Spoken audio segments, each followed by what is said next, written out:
Those are some of the headlines. This is Democracy Now!, democracynow.org, The War and Peace Report. I'm Amy Goodman. We're in Park City, Utah, at the Sundance Film Festival headquarters. In our next segment, we'll be talking about a new film and also how it relates to the issues of today. It's called Casino Jack, the United States of Money, and looking at the Supreme Court decision that opens the floodgates for corporate money in politics. But right now we're going to Honduras. Ousted President Manuel Zelaya is due to leave the country today after the President-elect Porfirio Lobo is sworn into office. Zelaya has taken refuge in the Brazilian embassy in Tegucigalpa since returning to Honduras in September. Lobo was elected last November in a race boycotted by Zelaya supporters. Zelaya plans to travel to the Dominican Republic today under the terms of an agreement signed by Lobo and the Dominican President Leonel Fernandez. Zelaya still faces treason and abuse of power charges, although Lobo has indicated he supports granting him amnesty.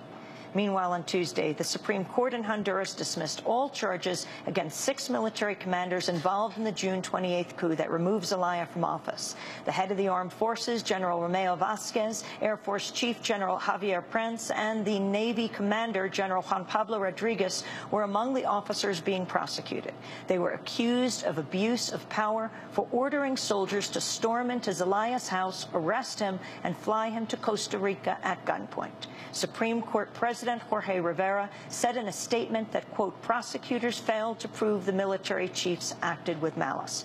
For more, we go right now inside the Brazilian embassy in Tegucigalpa, where Manuel Zelaya has been holed up for the last 4 months since returning to Honduras. We're joined by Democracy Now! Audio stream by Andrés Conteris, program on the America's Director for Nonviolence International and works with Democracy Now! In Espanol. He has been with President Zelaya for that 4 months inside the embassy.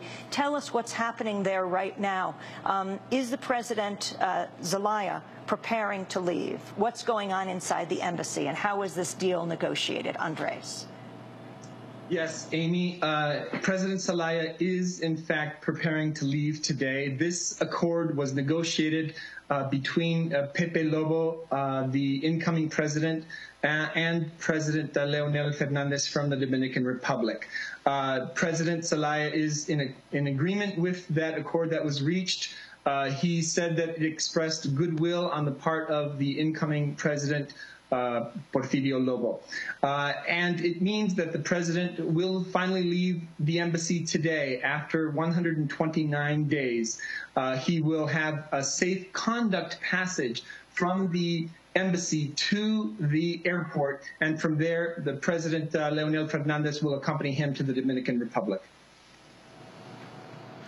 What are the guarantees that have been made to, well, President Manuel Zelaya? And what happens to everyone inside the Brazilian embassy, including you, Andres? You've been there now for 129 days.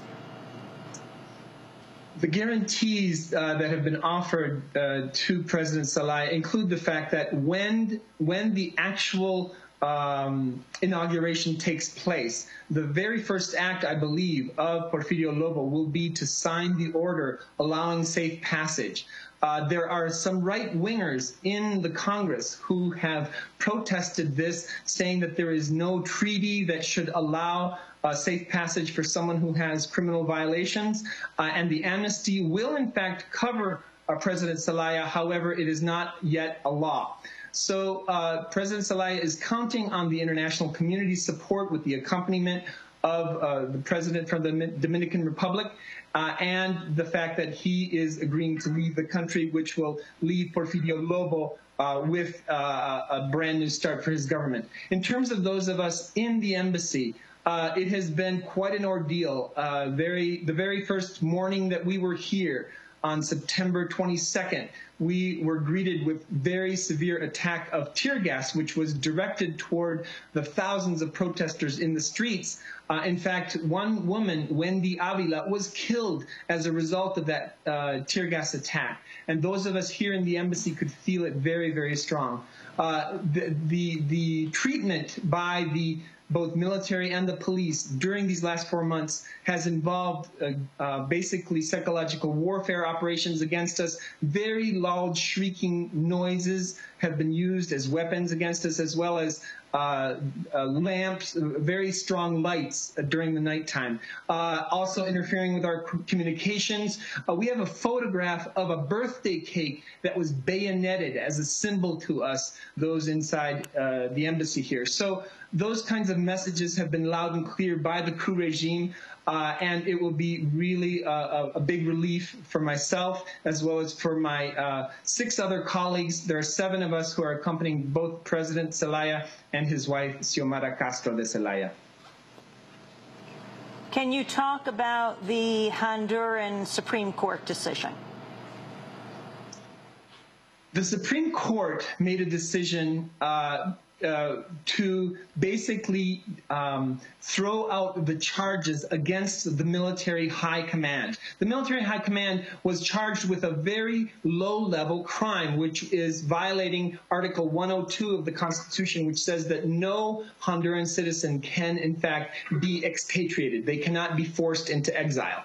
And so this minor criminal charge was brought against all of the military high command as a symbolic gesture so that they could benefit from the amnesty, because if they're not officially charged, they would not benefit from the amnesty, for one. But even though amnesty was adopted, the Supreme Court's decision yesterday was totally in line with their complicity all along with the coup itself, because they ratified the coup very shortly after June 28th, the day of the coup itself.